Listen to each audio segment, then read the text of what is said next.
This is Ian Cameron for Sportsbook Review, and this week I am previewing the Big 12 Conference for the upcoming college football season. We're going to break this up into two parts. We're going to do part one today looking at Baylor, Iowa State, the two Kansas teams, the two Oklahoma teams, and then later this week on Friday we'll take a look at the rest of the conference, the three teams from Texas as well as West Virginia. So part one of the Big 12 preview today, let's start with the Baylor Bears. And is there any program in college football that faced as tumultuous and as much turmoil of an offseason as the Baylor Bears have? I would say no.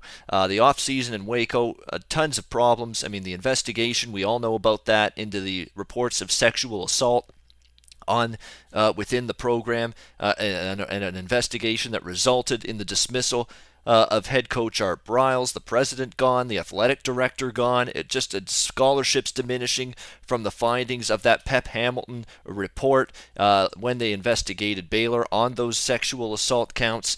And in terms of not reporting it.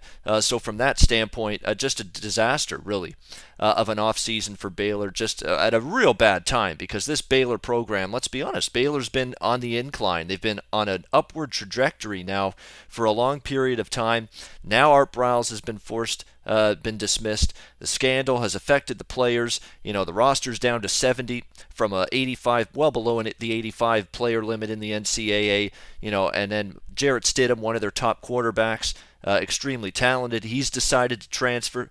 A lot of other experienced players decided not to come back to this Baylor team this season. So there's all kinds of issues right now with Baylor, and finding a new head coach was one of the things they had to do. And boy, you know, Jim Grobe, former Wake Forest head coach, did a good job at Wake Forest, don't get me wrong, but is he the right fit for Baylor and this, you know, high-powered, up-tempo, explosive offense? I'm not sure. I mean, Jim Grobe was not running those kind of teams back in the Wake Forest days. I'm not sure this is a good fit.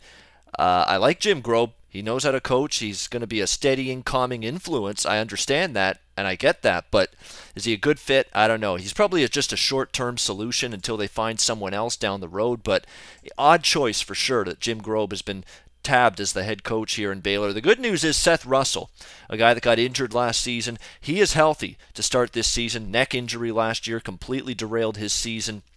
7-0 start for Baylor before he got hurt. He's back now. They don't have the depth at quarterback that they used to have, and obviously Stidham leaving has hurt that, but so it's going to be very key for Seth Russell to stay healthy this season. They do lose a couple of key receivers. We know Corey Coleman, how good he was last year, but they've still got some candidates to be pretty solid at receiver. Rebuilding, though, along the defensive line, that's a big concern. Their ability to get a pass rush, ability to stop the run. With 4 starters from last season gone, that's going to be a concern for Baylor early in the season if they can address that defensive line. Linebacking core looks solid. Secondary, you know, was not great last year by any stretch of the imagination, but they do have 3 starters back, so experience-wise they should be a little bit better there. You know, I think Baylor is going to decline somewhat. I don't think they're going to fall off the face of the earth the way some people seem to think they might, because they do have Seth Russell, and as long as he's healthy, they've got a shot. But, you know, late in the season, late October, early November, they've got some tough games at Texas, Oklahoma, and West Virginia, all on the road in Big 12 play. That's very, very treacherous terrain that they've got to walk through. So I do expect a decline for Baylor. I don't think they're a realistic candidate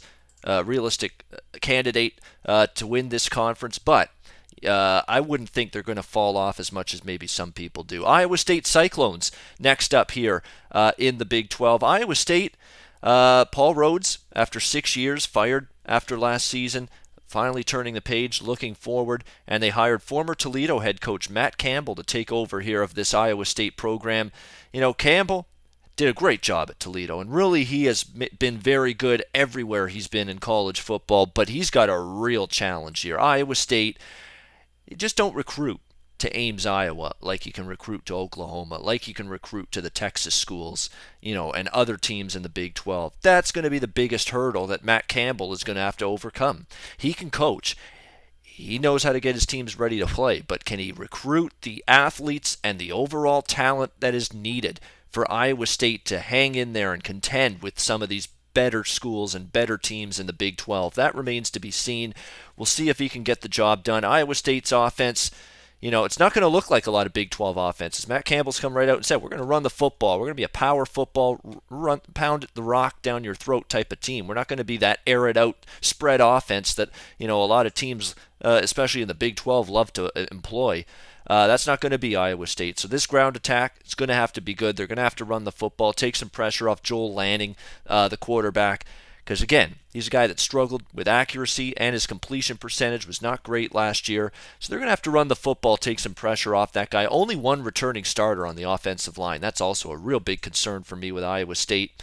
Do have some decent skill position talent, but if that O-line doesn't get itself shored up quickly, could be trouble moving the football, moving the chains, and putting up points for that Iowa State offense. Question marks as well for Iowa State defensive line and linebacker. Secondary, the strength of the team. That is at least the good news, because a lot of good passing attacks and quarterbacks in this Big 12 conference. So to be able to have a decent secondary should help Iowa State. It's a big job ahead of Matt Campbell, but he did recruit well in his first season here in Ames prior to this season. He's got a better recruiting class than Iowa State's had in some time. So there is potential that if these youngsters and newcomers gel quickly, that late in the season when they have a lot of home games, they have a real home field loaded schedule toward the back end of the schedule for Iowa State.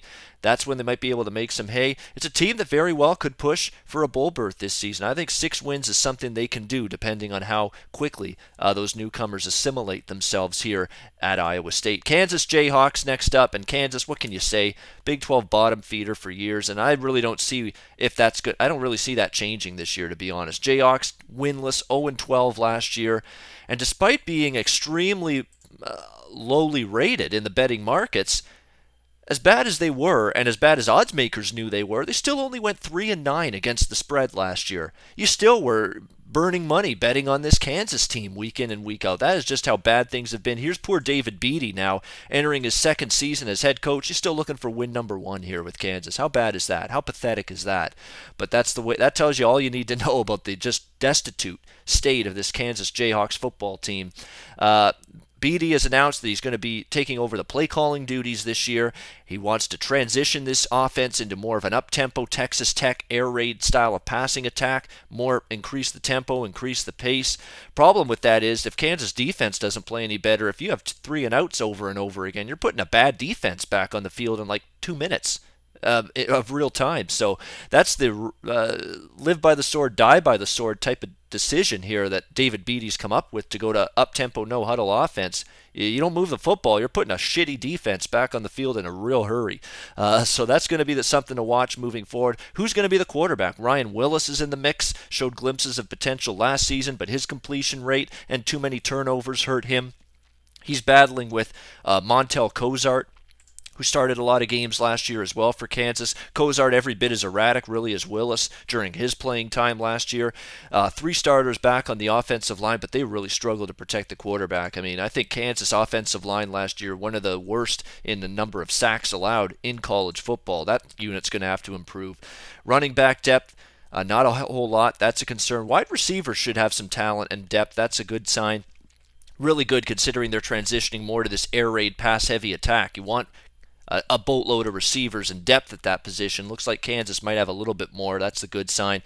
They have a lot of starters back on defense, upwards of 8 starters back on the defensive side of the football, but how good is that? I mean, it's 8 starters from a very bad defense last year. So yeah, you got returning starters. Yeah, you got experience, but is it good experience? Who the hell knows? If it's anything like last year, it's not going to be good experience for this Kansas defense. The defensive line is still shy on depth. Secondary, should be decent and improved. But again, bad secondary last year. Can they go from bad to good or just bad to maybe a little bit better? I mean, that's the problem. And they're facing a lot of good offenses. Yeah, the defense should be a little bit better, but we're talking about a defense that gave up 46 points per game last year. How much better can they honestly be from that? I'm not sure. Kansas, to me, they're going to be improved. There might be some point spread value, but boy, there's just such a huge gap they've got to overcome between them and the rest of the conference. I just don't know if it's going to equal straight-up wins. The good news for Kansas, you look at their schedule. Start the season with home games against Rhode Island and Ohio. Okay, if you're Kansas, if you're a senior leader on this team, you've got to grab this locker room by the throat prior to that Rhode Island game. Like, hey, come on here. We're facing Rhode Island, an FCS team, a Rhode Island team that won one game last year. You got to grab this team by the throat as a leader or as the coach of this team and say, hey, we got to show up here. We got to win a goddamn football game to start the season. Snap this ugly 15-game losing streak that this team has. So, again, if Kansas doesn't beat Rhode Island in that first game or Ohio in their second game, they could be looking at another winless season. I kid you not. They're going to have to get the job done here against one of these first two teams, Rhode Island or Ohio. We'll see if they can finally get off the schneid and win a football game this season. All right, next up, their in-state rivals, the Kansas State Wildcats, a team that has not had to endure, I should say, the misery that Kansas has had to endure in recent years. Kansas State, last year they got to 6 wins in a bowl game despite just tons of cluster injuries at quarterback. I mean, they had a ton of guys go down due to injury. Jesse Ertz went down due to injury. Cody Cook went down due to injury. Joe Huebner had to take over the reins at quarterback. But now they've got a very good quarterback battle going on. Jesse Ertz is in the mix. Joe Huebner, who got the lion's share of starts last year, is in the mix. And so is this dual-threat quarterback, Alex Delton, that a lot of people are saying has some potential with this Kansas State team. So good quarterback battle going on for Bill Snyder heading into the season. We'll see who gets named the starter prior to September. Running back core, they got some pieces there, but wide receiver definitely should be improved. They've really been crying out for a receiver to take over from Tyler Lockett from a few years ago. It looks like they got some more options there. Big problems, though, along the offensive line. 4 senior starters gone. Undoubtedly the biggest area of concern on this team heading into the season. Defensively, their secondary was torched all season long. They had an early season injury to their senior safety, Dante Barrett. That really made things really bad for this Kansas State team. One of the worst pass defenses in college football last year. Yeah, they have experience back, but you got to improve this team from just a woeful secondary last year. We'll see if they can do it. Defensive line has talent, but they lack some depth. Linebackers, definitely the strength of this defense, no question.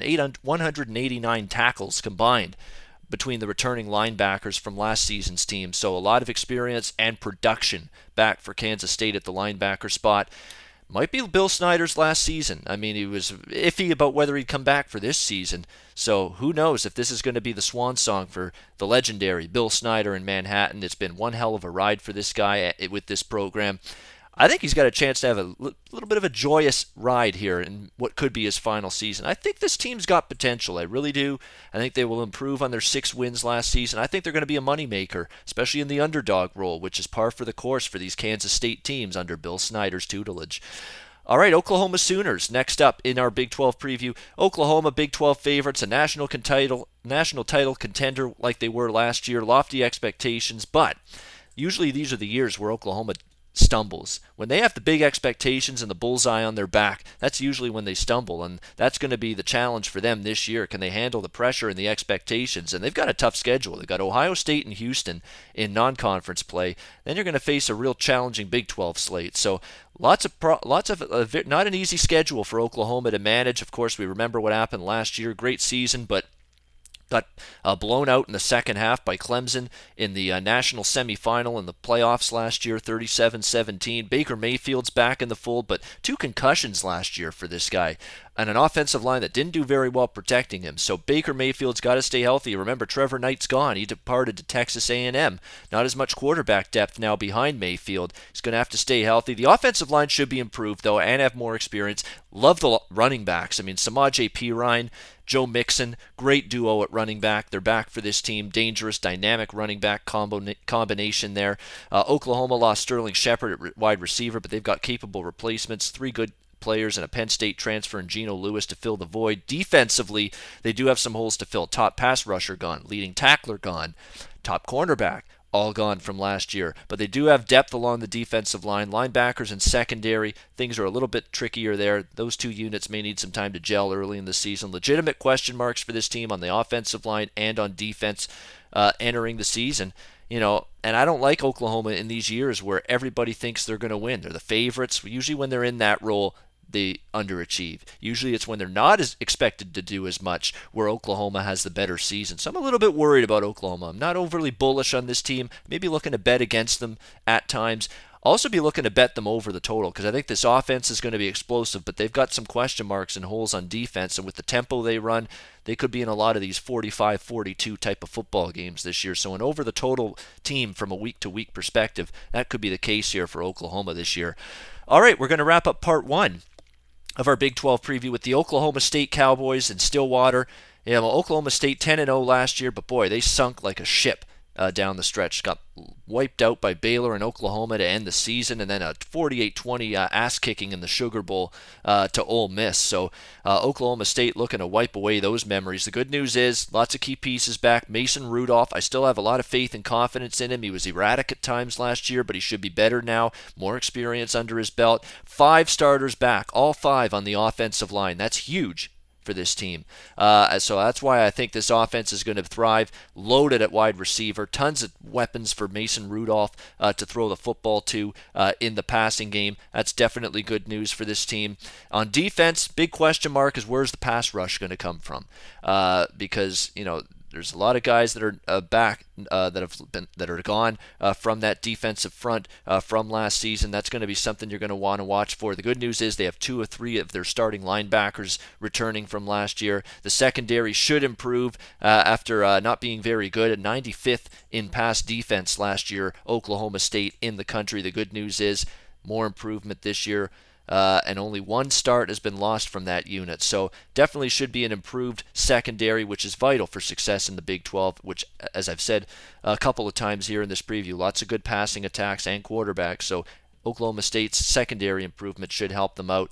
I always like Mike Gundy. I think he does a great job with this program. They don't always recruit as well as some of the other programs, but they're always in the mix in this Big 12 conference. I wouldn't undersell any Oklahoma State team as long as Mike Gundy is at the helm. All right, that's going to wrap things up. That's my look at part 1 of our 2-part Big 12 preview. I'll be back on Friday with part 2. Always on the go? Bet365 has one of the top mobile platforms in today's market. Sign up today and don't let your busy life keep you out of the game.